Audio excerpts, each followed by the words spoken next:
I'm probably going to be switching gears from the 87 to the 84 because I've got this one pretty much where I want it. I redid all the front end components, all the control arms, the shocks, the links, the tie rods, the ball joints, because they were just real rusty and crusty. And then I went through and did the whole, I like wire wheeled every square inch of the underside and put wool wax on it. That's why it kind of looks like greasy and grimy. But like, I'll show pictures, but this was super rusty. All my frame rails and stuff were rusty. It was just surface rust. And I'm from Michigan, so like that's just par for the course. But got new rear shocks. I got a new tire carrier because my spare used to be in the back. And then I did like a lot of, not a lot, but like some engine work.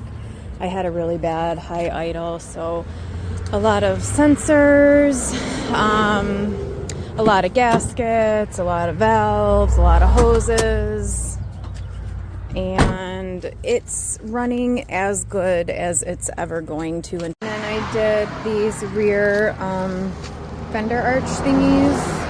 They're not the best. You can see I did not maybe sand my, what do you call that stuff? You know, Bondo as good as I could have, but overall I'm pretty happy with it. I just put in the Wolf steel replacement panels, and this is just a paint seam because I taped it off because I have plans to eventually paint the whole thing because it needs it. Here's the other side of the, I did a better job on this side, I think, of replacing the, oh, and I replaced the rockers.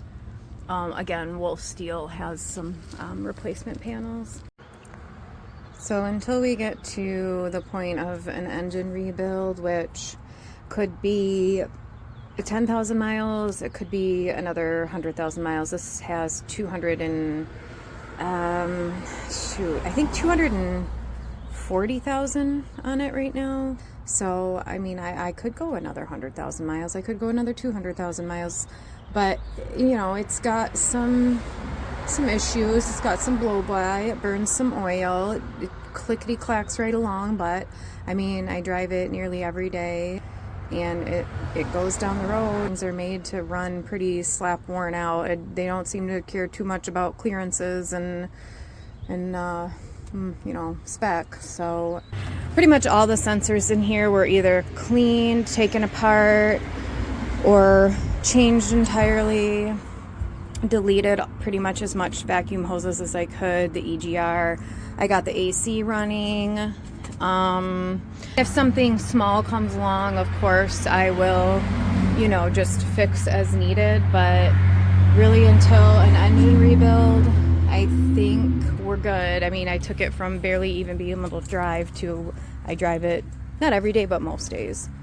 So I think for the most part, what I'm going to be doing from here on out is going to be on this guy. I'm going to be doing a video about my igniter here pretty soon. Real issue, and I hate this truck. I just bought it and I wish I hadn't, because none of my electronics work. Like the radio doesn't work.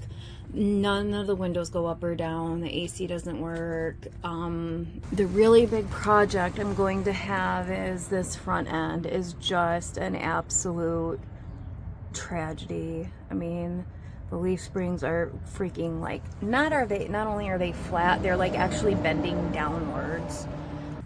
My burr fields are leaking differential oil like a sieve, so there's some seals in there that are bad. I mean, and I'm just not even familiar with this kind of setup, so I don't know what all it's gonna need, but this thing is clunky, creaky, crunchy when you drive it.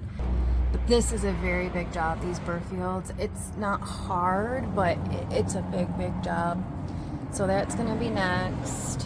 And then gas meters, like my voltmeter, my fuel, my gas tank level, my oil pressure, all of these things don't work, and those are really important.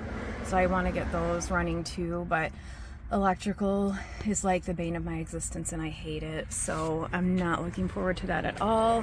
But the next several videos going to be working on this guy. If anybody wants to see the inside, it's freaking beautiful.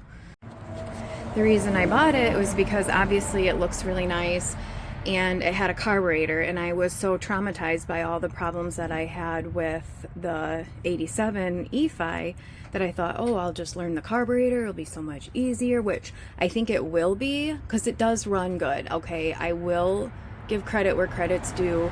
The engine runs great, but I wanted to learn the carburetor and I haven't even had time to do it because it's just been like problem after problem. Finally, you saw the video, we got the alternator and the charging system converted, so that seems to be going well, and that's about the only thing working in my favor right now.